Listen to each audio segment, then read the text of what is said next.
زبان سے لا الہ الا اللہ پڑھ لینا ہی کافی نہیں ہے، لا الہ الا اللہ کے تقاضوں کو نبھانا بھی ضروری ہے۔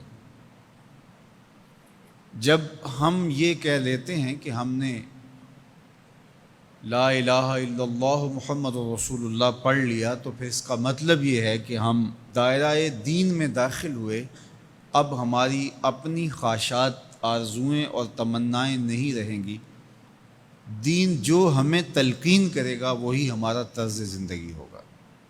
اگر کوئی شخص اللہ اور اس کے رسول کو مانتا ہے لیکن اللہ اور اس کے رسول کی نہیں مانتا، تو پھر اس نے ماننے کا حق ہی ادا نہیں کیا۔ اس لیے شریعت بیضا ہم سے اس بات کی متقاضی ہے کہ ہم اللہ اور اس کے رسول کی ہر بات کو مانیں، اور جو ان کی طرف سے ہمیں نظم زندگی اختیار کرنے کی تلقین کی گئی ہے وہ ہم اختیار کریں۔ آج SOPs کا تذکرہ ہے۔ مختلف شعبہ حیات میں جب آپ کسی بھی دائرے میں داخل ہوتے ہیں تو وہاں کے ضوابط کو، وہاں کے قوانین کو فالو کرنا آپ کے اوپر لازم ہوتا ہے۔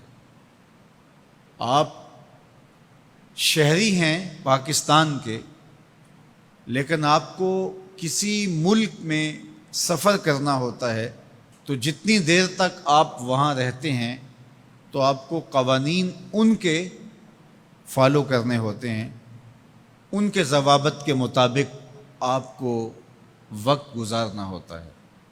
تو یہ بات اچھی طرح سے ذہن میں رکھیے گا کہ اسلام صرف اعتقادات کا نام ہی نہیں ہے، بلکہ یہ ہماری مکمل معاشرتی زندگی، ہماری مکمل اقتصادی زندگی، ہماری اخلاقی اقدار، ہماری تقویم، ہمارے رسوم و رواج، طرز معاشرت، ایک ایک چیز میں اسلام کامل، اکمل اور مکمل رہنمائی دیتا ہے۔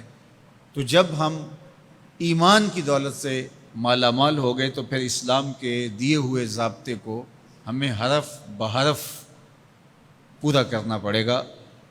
تو جو شخص اسلام کے دیے گئے اصول و ضوابط کے مطابق زندگی گزارتا ہے اور صالح اعمال اس کی زندگی کا شعار بن جاتا ہے، تو پھر اللہ اس کو صلہ کیا دیتا ہے؟ ایک تو آخرت کا اجر ہے جو اس کو عطا کیا جائے گا، وہ تو ہے ہی ہے، لیکن اس دنیا کی زندگی میں بھی اللہ جل شانہ اس کو جزا کی صورت میں صالح، پاکیزہ، ستھری، مطمئن زندگی عطا کرتا ہے۔ اللہ اس کے لیے رزق حلال کے اسباب پیدا کر دیتا ہے۔ دیکھیے، جو میری اور آپ کی قسمت میں لکھا ہے، ہمارا جو مقسوم ہے، وہ ہمیں مل کے رہے گا۔ جب بچہ شکم مادر میں 120 دن کا ہوتا ہے، صحیح حدیث میں آتا ہے کہ اس کا رزق بھی لکھ دیا جاتا ہے، اس کی عمر بھی لکھ دی جاتی ہے، اس کا شقی و سعید ہونا بھی لکھ دیا جاتا ہے۔